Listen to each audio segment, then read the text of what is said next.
So it is a pleasure to introduce today Paulino, that is a PhD student at Tübingen, at the University of Tübingen, and is supervised by Federico Carollo and Igor Lesanostic. And today he will tell us, so he's actually finishing the PhD. I still have, do you say the same notification of the note taker? No? Mm. Oh, okay, I'm just receiving a notification on screen, then I will try to clarify what happens later. So as I was telling, Paolo is finishing the PhD in Tübingen, and today is presenting this work about thermodynamics of coupled time crystals with application to energy storage. So the stage is yours, and thank you for Oh, joining. yeah, thank you. Thank you very much for having me. It's a pleasure. So today I'm gonna talk about this recent archive on the thermodynamics of these coupled time crystals, and I'm gonna explain like this application to energy storage. So one thing I wanna comment is that there was like a reporter from this mainstream magazine of scientific divulgation, New Scientist, contacted me, and she wrote a small article of like science divulgation about this paper. So it was quite interesting the experience, and I invite you to check this in the journal, the magazine. So uh, I'm gonna start with a small overview of what I'm gonna talk here. And I'm gonna start with an introduction to time crystals. What is this phase of matter, this non-equilibrium phase of matter, and how it emerged in open quantum systems. And then, since it's a non-equilibrium phase, it requires some sort of careful to deal with its thermodynamics. So we're gonna define all the thermodynamics of these couple time crystals. And then I'm gonna talk about the dynamics of the system. So especially the mean field dynamics and its quantum fluctuations. And then we talk about the energy storage application. So the take-home message of this talk is that time crystal phase is more efficient in store energy in comparison to the stationary phase. And also this time crystal phase, when they are like coupled systems exhibiting this phase of matter, they can exhibit the entanglement, so quantum entanglement. Okay, so let's start with the single bond time crystal. So a single system exhibiting this non-equilibrium phase of matter. So here we have a driven dissipative atomic ensemble. So there is an ensemble of atoms that are collectively driven by an external laser, and this ensemble collectively is coupled to an environment. The dynamics of the system is given by this master equation, this Lindblad master equation, where here we have a unitary part, which is where we have here the laser driven, and here the dissipative part of the dynamics, that here we consider that the environment is at zero temperature for like simplification. And then to understand better what is this time crystal phase and this stationary phase, we consider the spectral decomposition of this Lindblad generator.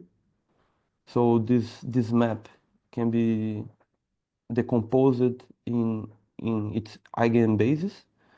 So you have like an eigenvectors, these R's, and eigenvalue, the associated eigenvalues, this lambda. One thing that we have a time eigenspace that's time independent, and the other, the projections in the other eigenspaces are time dependent with this phase here, this exponential. So this eigenspace is time independent because the eigenvalue associated to it, which is the dominant one, has zero real and imaginary part. So this exponential is basically one, and so this does not evolve in time. whether, on the other hand, all this part, all these eigenvalues have real part smaller than zero with complex eigenvalues. So what happens is that in the long time limit, the state is given only by the eigenvalue, the dominant eigenspace, so the eigenstate of the generator. And when we apply this eigenstate to the map, to the propagator, we find the same state, which means that the state has the so-called times translational symmetry. Because the generator is time independent, we apply the state, it gives the state again. So this is associated to the stationary phase. But in the time crystal phase, which is a phase that emerges in the thermodynamic limit, so when we take the number of particles to infinity, what happens is that the real part of some complex eigenvalues go to zero. So here the spectral decomposition becomes a bit different.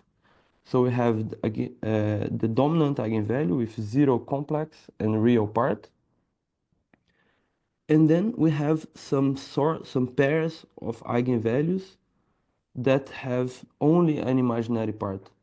So these eigenspaces, they don't decay and they are responsible for the oscillations.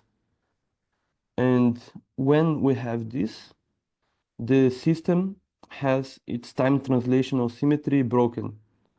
So we have a time independent generator. We apply it to the state and we don't find the same state, although we have a time independent generator. So that's is called like why there is a time translational symmetry breaking. So instead of the observables of the system going to stationary values like demagnetization, for instance, they they undergo to persistent oscillations. So this is what characterizes the time crystal phase. And this was already observed in experiments. So basically here, this experiment was a Bose-Einstein condensate inside the cavity in a kind of a similar setup we described earlier. And they observe like these oscillations of the number of photons inside this cavity. Okay, so now overview on time crystal, what is useful for, what was already known in this like field. So basically time crystals were already studied in clocks, in sensing tasks. Also the quantum thermodynamics of single bondary time crystals are already well understood. And also the quantum fluctuations. And then there are coupled time crystals.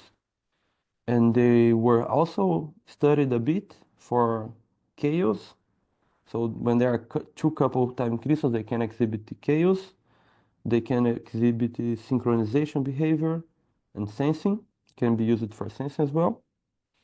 And here in this talk, we are going to focus on the thermodynamics of these systems, its quantum fluctuations, and also the application to energy storage.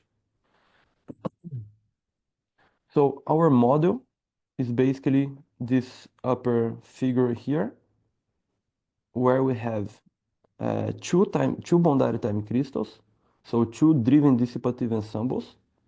Each ensemble is connected to a environment. So like here we have a hot environment and here a cold environment. And this time crystals, they are coupled coherently. So the problem is that this model is a bit complex. So there are a lot of parameters and dynamical behaviors. I'm gonna talk only a bit on that in the end. But the thing we're gonna do is to simplify this a bit. And in our first setup, we're gonna consider two identical driven dissipative ensembles with the same, with two lasers with the same Hubble frequency. So basically, in theory, two identical time crystals coupled. We want to study what's the effect of the interaction. So we want to isolate the effect of the interaction and see what it does with the time crystal phase. And in the second setup, we have one ensemble that is not driven by a laser, and the other ensemble is driven by the laser. So what we want to study here is how these systems, this system that has a time crystal phase does with this system that doesn't have this time crystal phase. So let's define our model. First, we have an ensemble of atoms that is described by this collective operator and our interaction term. So basically, we have a kind of this flip-flop interaction that's determined by J. And also we have this transversal interaction that is JZ. And then we have the laser driven. So each system is driven by a laser. And here we note that there's this time dependence. But we can study the dynamics of the system in the rotating frame. And here we are considering also resonance to simplify a bit our description. So here so like the collective operators are basically a sum of the individual Pauli matrix of each spin. So the dissipative part of the model is given by this Lindblad master equation again. And here we have the Hamiltonian in the rotating frame, and here the jump operators. And the jump operators are basically like collective coupling. So let's say the system gets a collective interaction from the bath and also emits to the bath collectively. And here I have the occupation number, which is related to the temperature of the bath and this energy scale nu. And one thing that's very important to highlight here is that this master equation is the so-called local master equation. So basically, we kind of ignore the effect of the laser driving and interaction to describe the coupling between the system and the environment. So this gives rise to these local master equations, and as it was shown by Levy and Kozlov in this paper in 2014, this master equation can bring to some violations of thermodynamics. So in order to make the thermodynamic consistent, we are going to consider the collision model approach. So instead of an environment, we have a set of ancillas that interact with the system, and they are traced out later. And we do it so on and so on. So each ancilla is described by an harmonic oscillator, and they interact with the system through this also flip-flop interaction. So exchanging of excitation with system. And we have to note that this interaction is time dependent because we have to turn on this interaction. So every time we bring an ancilla, we turn on the interaction of the ancilla in the system, and then we trace out the ancilla. And we do it to generate dynamics. And this unitary interaction is given by this unitary operator. And the state of the ancilla after the collision, so the state of the system ancilla after the collision, is basically given by this state here.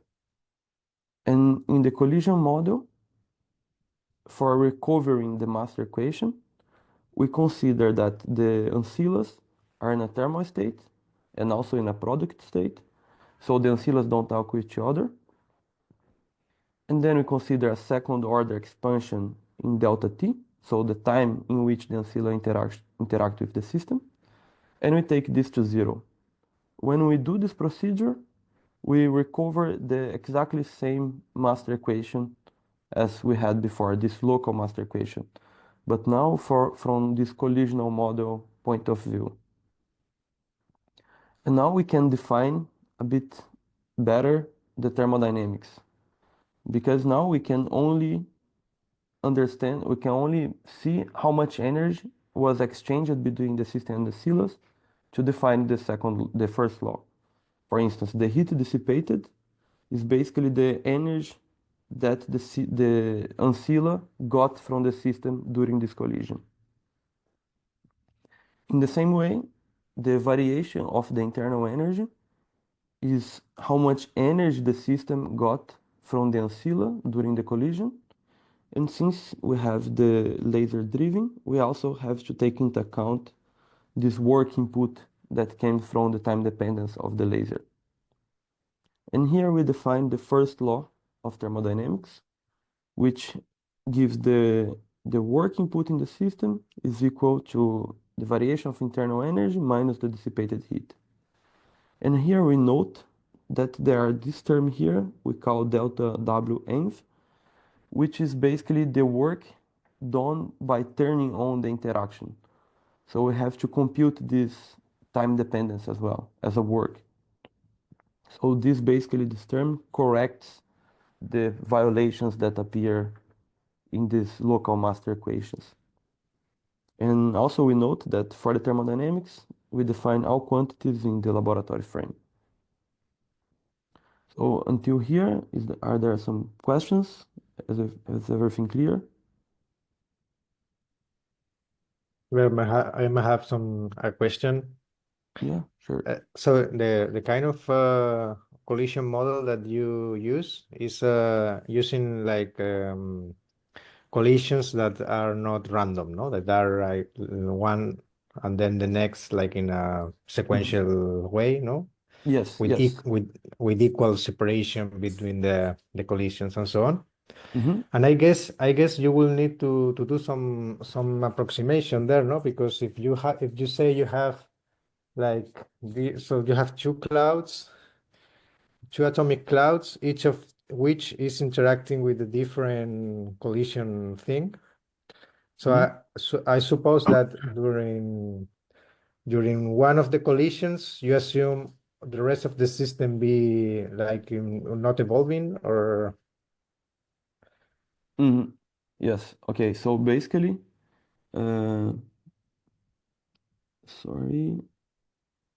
So basically, there are two, like each environment collides with the system, which with one atomic ensemble. So they do Mhm. it in the same time, and the interaction is given by, so like the collision is given by this part here. So we have the system, the whole system, the ancilla one of the environment one, the ancilla of the environment two, and the interaction of system one, system two, environment two. So Mhm. only doing it and taking the expansion of the collision time to the second order and taking to zero, it gives the master equation. Mhm. But what is the effect of let's say if we call it like left and right clouds? So what Mhm. is the effect of the ancilla interacting with the left cloud on the right cloud? Ah, Because there is no effect. We okay, but can this is that an assumption or is no. It comes from like this expansion and also that one system only see.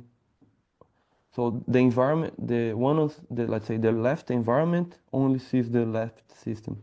No, sorry, the right environment only sees the right system.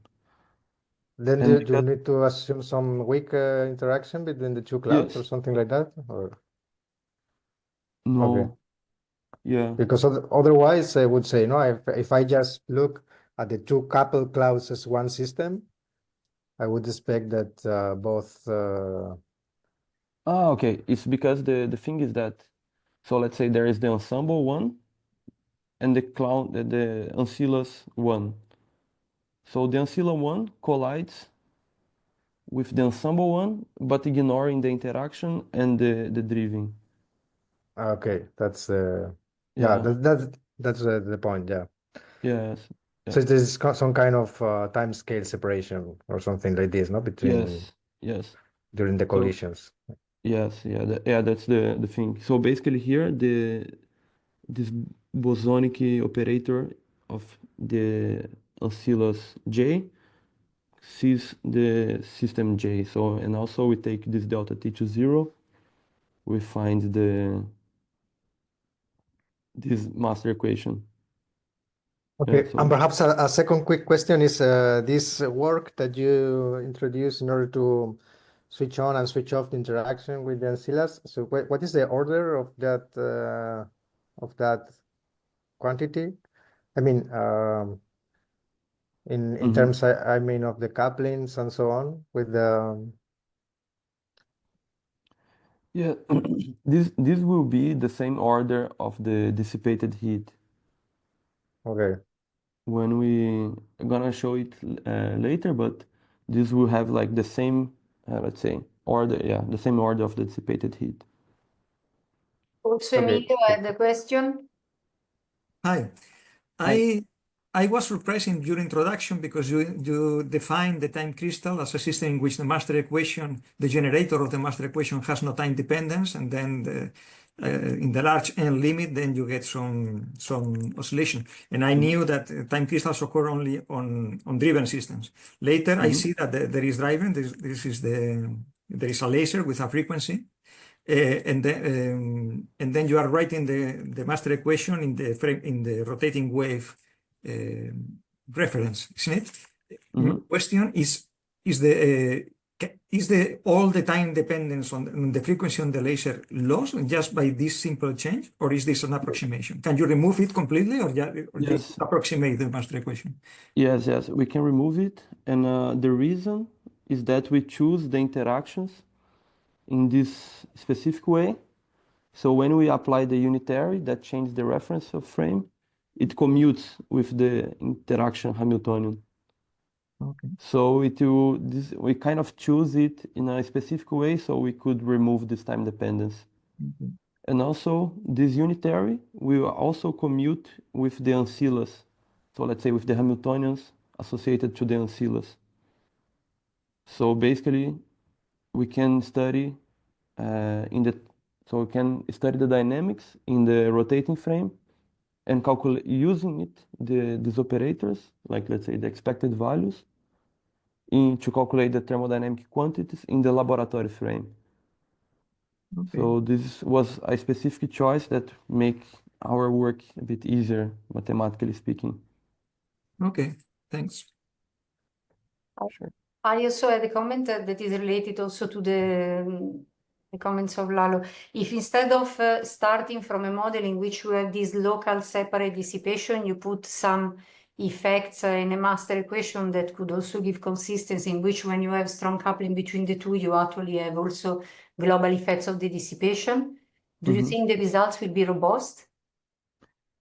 So the thing that as far as I know, when you consider global master equations, you don't observe time crystals, I think. So in Because, yeah, okay, maybe we so can discuss this later. yeah, yeah, Okay. I never seen like time crystals with these global master equations.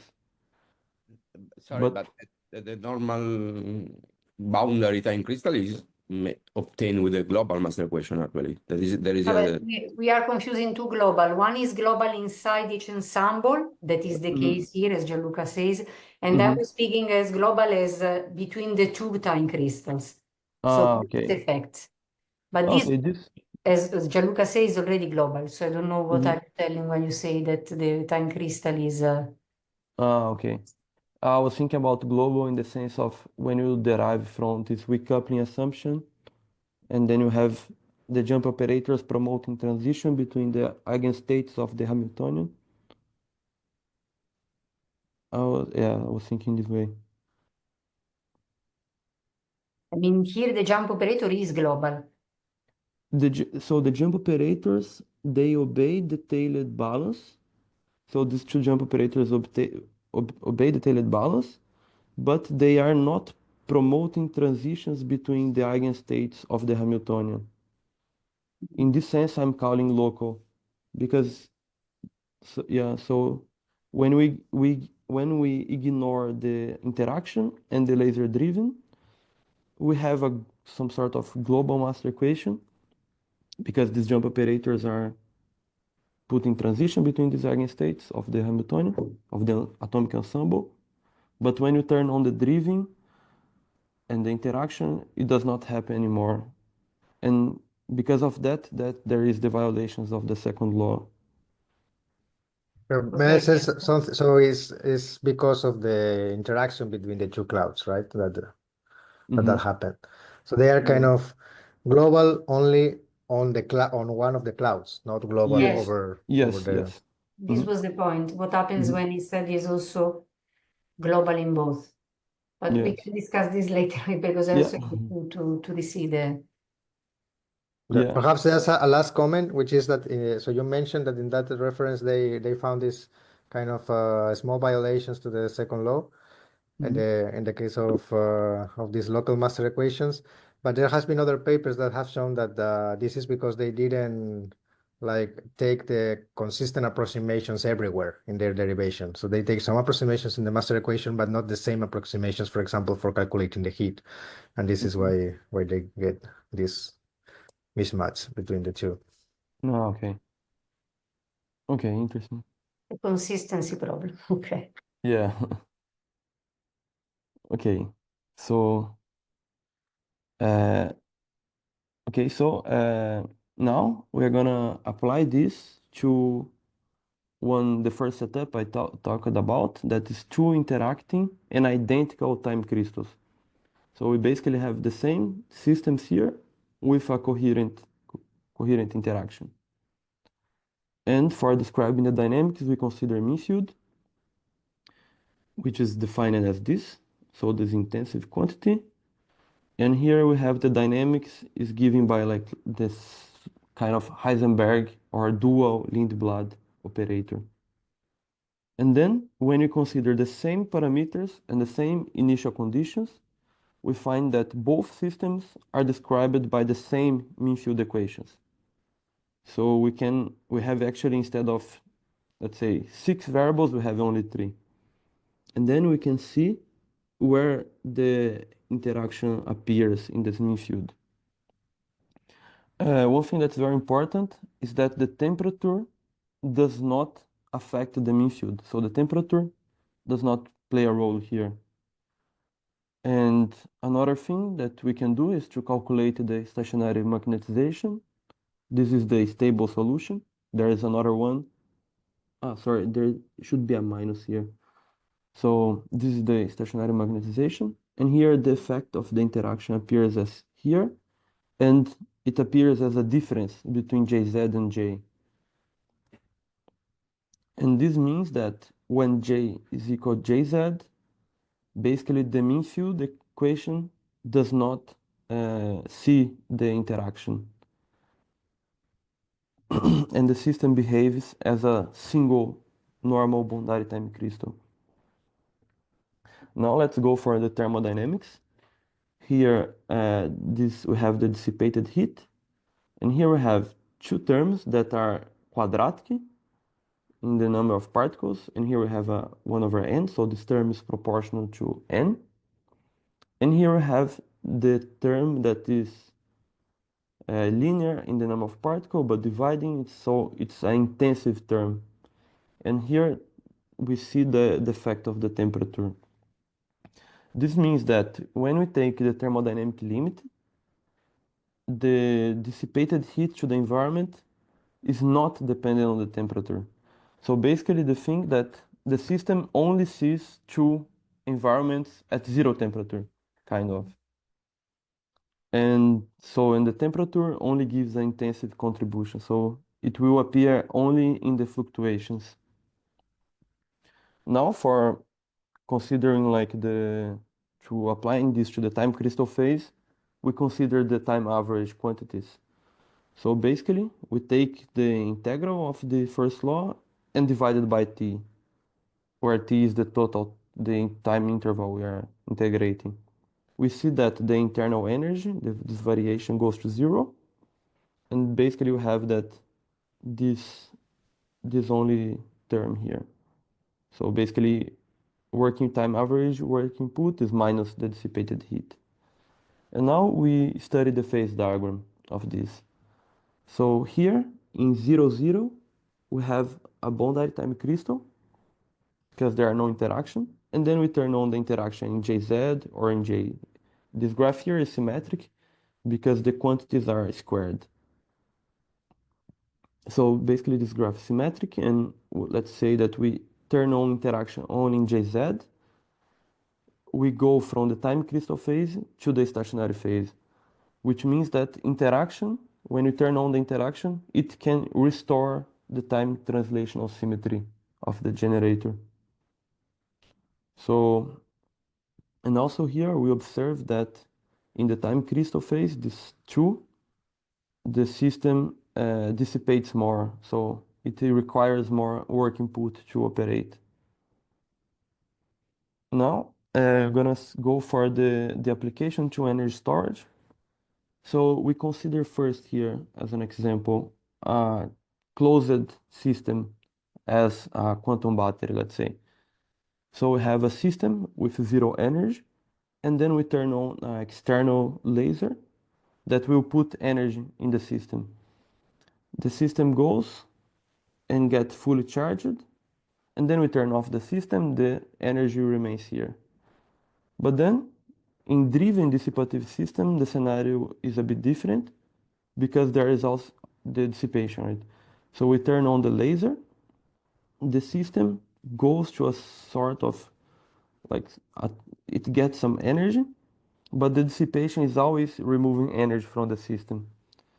And then if you turn off the laser, the energy in the system goes away. So we have to keep on the external laser to compete with the dissipation such that the system has some energy inside.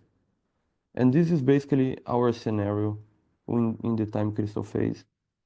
So in order to compute these quantities related to the stored energy, we consider this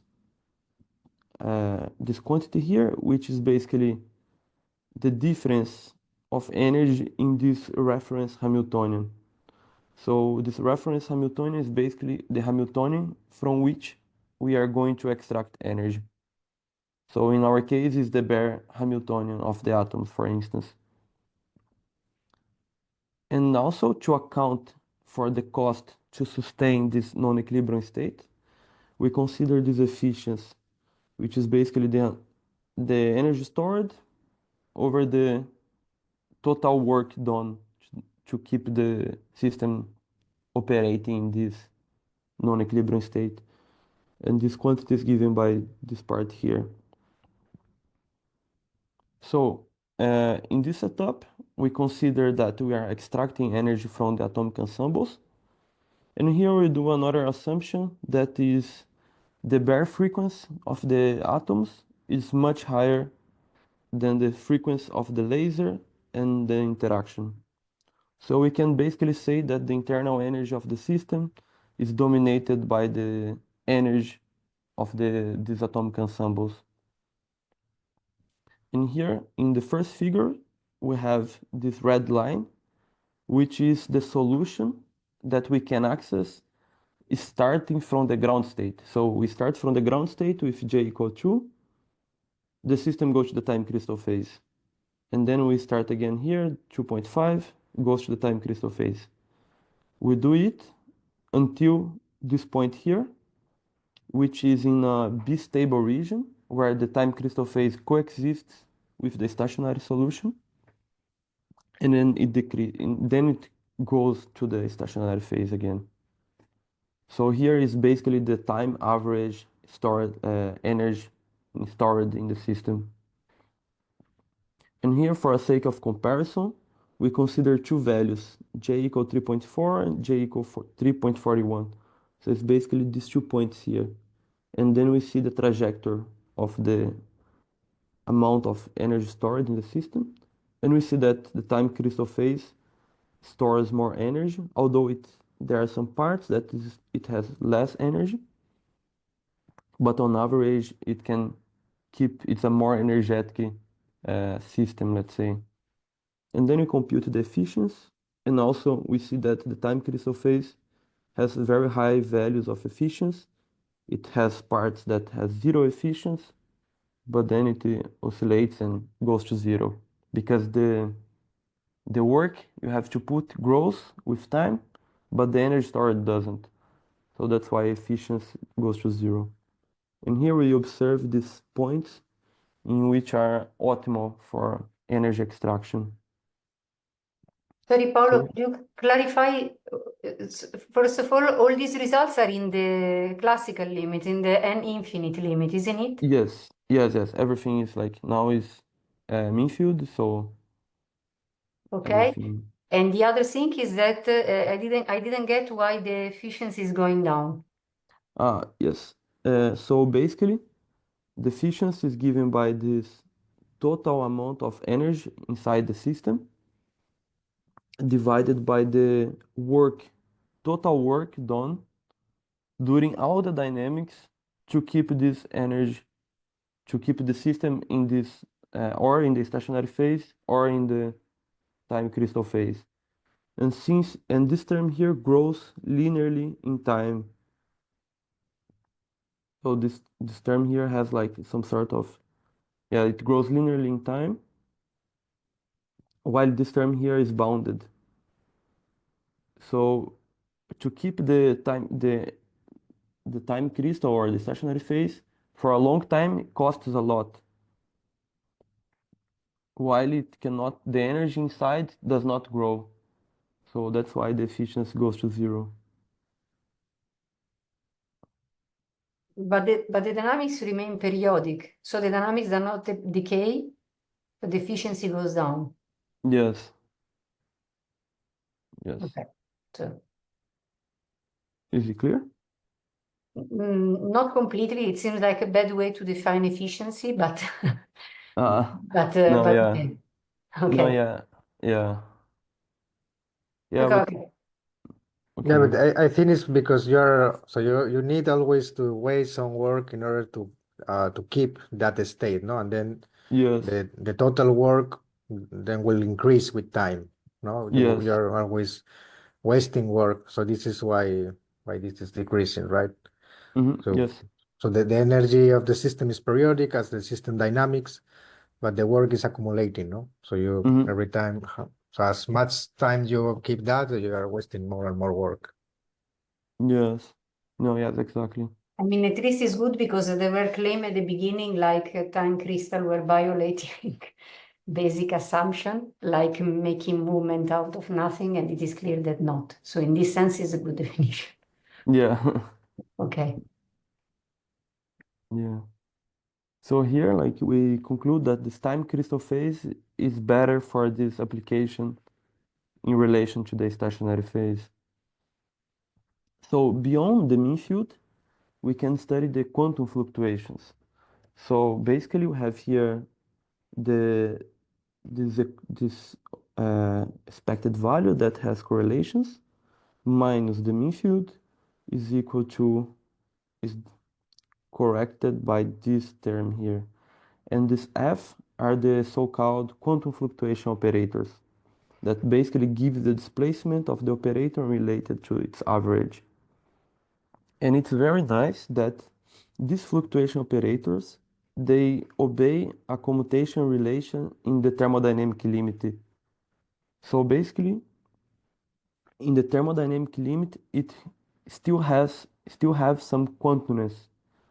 And here we have this commutation relation is given by this symplectic matrix, which is a time dependent. So it's function of the mean field and time dependent in the time crystal phase at least. So another thing interesting about these quantum fluctuations is that they follow a Gaussian statistics with zero average. So basically we can describe these fluctuations by evaluating its covariance matrix. And the covariance matrix follows a Lyapunov equation, which can be computed from the Lindblad. I will not give much details on this equation because it's a lot of matrix to calculate, but so it follows this Gaussian statistics. And also have a very important thing here is that there is a hierarchy of the mean field and the fluctuations. So in principle, the mean field are extensive with the number of particles. Although we divide by n, but they have like this, they describe extensive quantities. But the fluctuations, no, the fluctuations are intensive in relation to the number of particles. So in the thermodynamic limit, the mean field dominates everything, but still there are some effects that are described by the fluctuations, and they can be accessed. So one thing is to calculate quantities using these fluctuations. We can remove this time dependence that appears in the commutation relations. To do this, we consider that the mean field can be described by a rotation. This rotation is a bit complex to calculate, can be done in some scenarios, but basically this rotation is related to the solutions of the mean field. Can be always calculated numerically though. So when you rotate the fluctuations using this rotation, we find a new set of fluctuation operators. And these fluctuation operators obey the following commutation relations. So basically we have a, let's say, bosonic commutation relation, and we note that this other W operator commutes with the other operator. So basically it does not participate in the dynamics. So in this rotated frame, the fluctuations basically describe two bosonic modes. And then, using it, we can study the symplectic eigenvalues of this and calculate von Neumann entropy. We can calculate the symplectic eigenvalues of this rotated covariance matrix to compute von Neumann entropy, quantum discords, classical correlations that are correlations accessed using classical measurements, and entanglement negativity. And to see how this fluctuation behaves in this time crystal phase, we measure these fluctuations along this diagonal line here. Basically here it passes through the stationary phase, time crystal, and stationary. So in the stationary phase, we have small amount of classical correlations, but a lot of quantum correlations and also negativity. So basically the systems are entangled in the level of the fluctuations in the stationary phase. And then we go to the time crystal phase, a lot of classical correlations and only a few quantum correlations and no entanglement. And one thing that we can do to understand this behavior, we can derive a Lindblad generator for these fluctuation operators. So we can find a Lindblad that will give the dynamics of these fluctuations. And it's basically given by this thing here with this quadratic Hamiltonian. For this system specifically, we can calculate this Hamiltonian, this Lindblad generator, only when J equals Jz. And in this case, where the mean field is decoupled, so in the mean field level, the systems, they don't interact, we can show that they interact in the fluctuation level. Oh, sorry.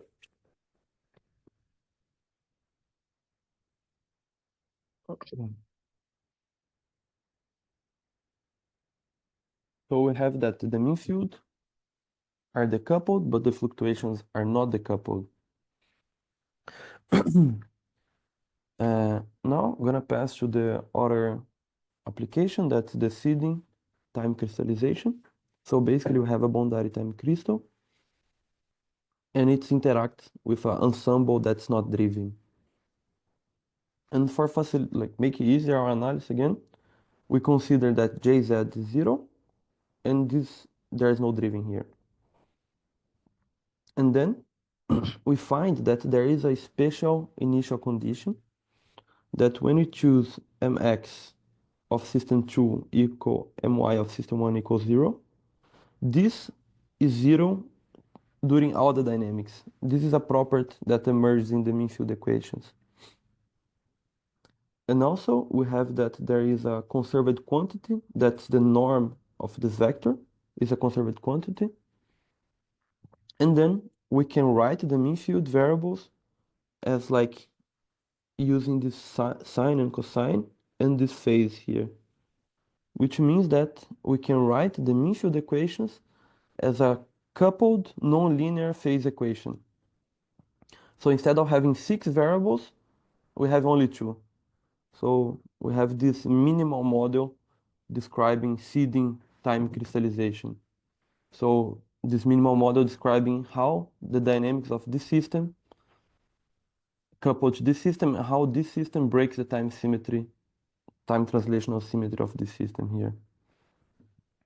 And here we go to the phase diagram. Here is the phase diagram of the work input, the total work input in the system. And here we find also, using the mean field, we find the stationary magnetization. Sorry, there is a minus sign here and a minus sign here, sorry. And we see kind of 3 distinct phases. And they can be, so the line between stationary phase and the oscillatory phase are given by these 2 conditions for the stationarity. And here we have a tricritical point that separates the 3 regions. So the phase diagram is the following. We have here 1A, a stationary phase. 1B is a phase in which time crystal solution coexists with the stationary phase. We have region 2 with quasi-periodicity, and region 3 where there are limit cycles. So like limit cycles with well-defined frequency, and quasi-periodic phase, the Fourier modes, they are not, let's say, commensurated. And to understand this a bit, so like, let's say the physics on what's going on here, is that we have region 1, both conditions to stationarity are satisfied. In region 3, we have that the charger, let's say the bondary time crystal, wants to break the time symmetry, but wants to break the time symmetry. But in region 2, where there is periodicity, quasi-periodicity, we have that the system that's not driven wants to break the time translation symmetry, and the system that's driven wants to go to the stationary phase. So this kind of creates this competition between one system wanting to go for a time crystal, the other doesn't, and this creates the quasi-periodicity. So this is our interpretation for this. And here, like, it's the Fourier modes. And here we see that they are well-defined Fourier modes, and in the quasi-periodic phase, it's a bit messy. Here we have some trajectories. So basically solid lines, J equal 1.5, so quasi-periodic phase. And we see the battery and the charging oscillating in a similar way. And dot dashed lines, we have a limit cycle phase. And here we have that the battery oscillates around its stationary solution with well-defined frequency. And also here, the charger oscillates a bit more. And also here we have the entanglement, that we observe entanglement between these 2 systems in the limit cycle phase. So, and then we go also with more entanglement. But when we go to the quasi-periodic phase, then there is no entanglement anymore. And here, almost finishing, we have 4 solutions. So we are, let's say, measuring the energy only in the battery. And we have that in the limit cycle phase, with a small interaction, this is the efficiency is very small because the battery does not get much energy from the charger, from the bondary time crystal. But then when we go to the quasi-periodic phase or to the time crystal solution that coexists with the stationary solution, we have high efficiency, and it also lasts more. While with the stationary phase, we have a peak of very high efficiency, and then it decays and becomes worse than the time crystal. And finally, we have entanglement as a function of the occupation number of the baths. And then we see that when we increase the temperature, we see that the entanglement vanishes. So we can observe entanglement only in very small temperatures. And here, differently than the other system, we have that the Hamiltonian that describes the dynamics of the fluctuations has excitation exchanging term and also a two-mode squeezing. So this is kind of responsible for this entanglement in the limit cycle phase. So this entanglement in this time crystal phase was also observed in a atom cavity system, kind of in a similar way, but in this paper by Mates et al. And final slide, a bit messy, but just to give you a flavor of let's say the full dynamics of the system. So this is the full mean field equations considering resonance between the laser and the atoms and also different Hubble frequencies. This was already studied a bit in this paper by Yemini, and they observe chaos, synchronization, limit cycles. I mean, it's a very rich dynamical phase diagram. So in a small summary, we studied like the thermodynamics of a couple time crystals. We saw that interaction can break this time crystal phase and bring the system to the stationary phase again. We saw that time crystal phase is more efficient in store energy in relation to the stationary phase. And also we have like some sort of minimal model for seeding time crystallization time. So a minimal model describing how one system breaks the time symmetry of the other system. And finally, sorry, I passed a bit of the time, so just some sort of possible avenues to go is so like there was this paper about sensing using time crystals. And here I'm imagining how like this quasi-periodic phase or these quantum correlations could be included in the sensing protocols to estimate, like say, parameters in the systems, or how we can, for instance, or how we can study synchronization and correlations with central time crystal element. So basically, that phase equation I showed you can be extended to a system where there are a lot of time crystals coupled to a central element. And then I imagine that we can study, so let's say, this kind of classical synchronization behavior with this system. Finally, I want to acknowledge my collaborators. So this paper was like this work was done with Federico and Igor, my supervisors, Albert Cabot, Gabriel De Chiara in Belfast, and Mauro Anteza in Montpellier. So thank you very much, and open for answering questions. I had to run a bit in the end, sorry. Thank you, Paolo.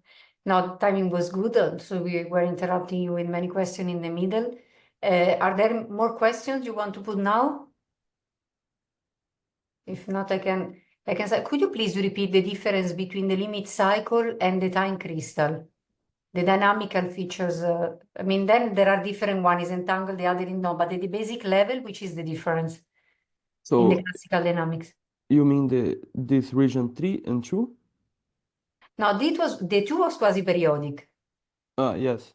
but the Ah. 3, between the 3 and the 1, I would say. 1 is stationary. It's not the time crystal one. No, sorry. Yeah, then I got it. I did. So for you, the limit cycle is the time crystal. Yes. Okay. So At it some was point, just some sort of synonym or.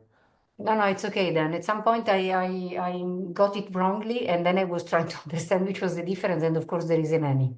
So this is okay. Are there more comments or questions? And you said 1B is B stability, so you have like two solutions. Yes. Okay. With So the yeah.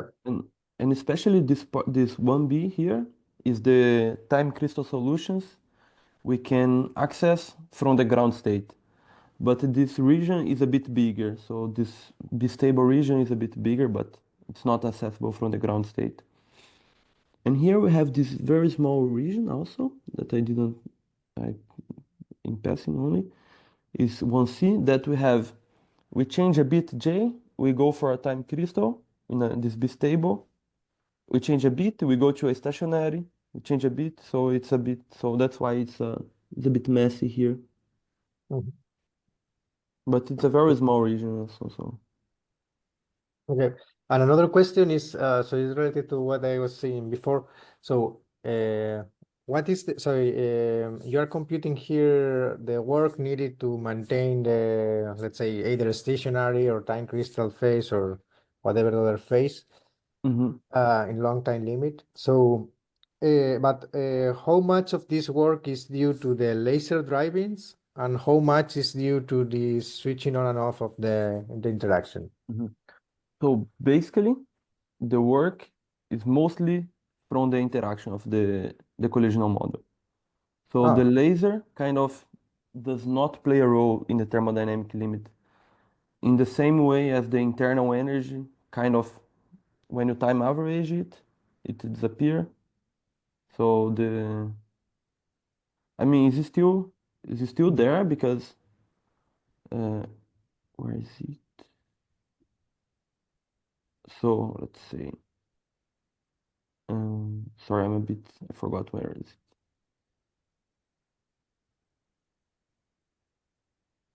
Um, Here. So let's say when you time average, basically the work that appears is from the collision, only from the collision. But here in the short time dynamics, the this term of the internal energy is has like some no sorry that work doesn't appear here, but it only affects the, let's say, the dynamics. So here Mhm. is basically we consider to be only the variation of the internal energy without the laser and the interaction. I don't know if I can see it clearly. But the thing is, for this phase diagram of the work input, it's only the work from the collisions that play a role. Mhm. Okay, that seems intriguing for me, but I mean, interesting to.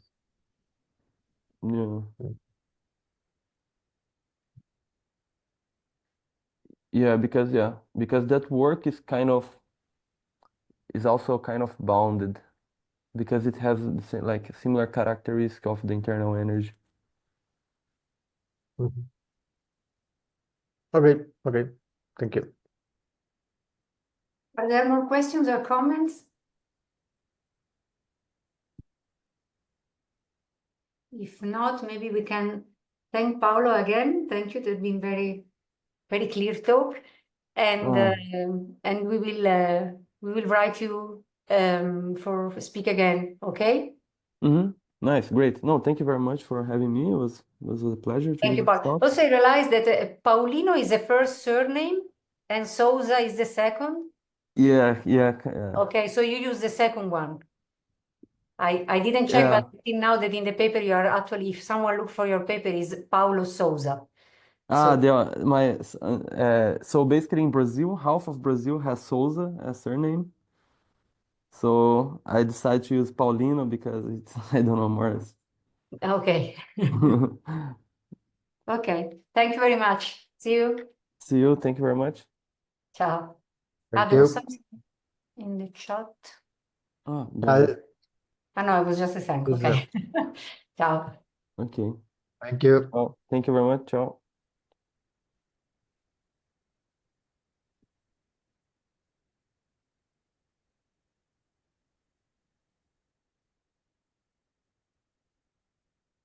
¿Qué tal?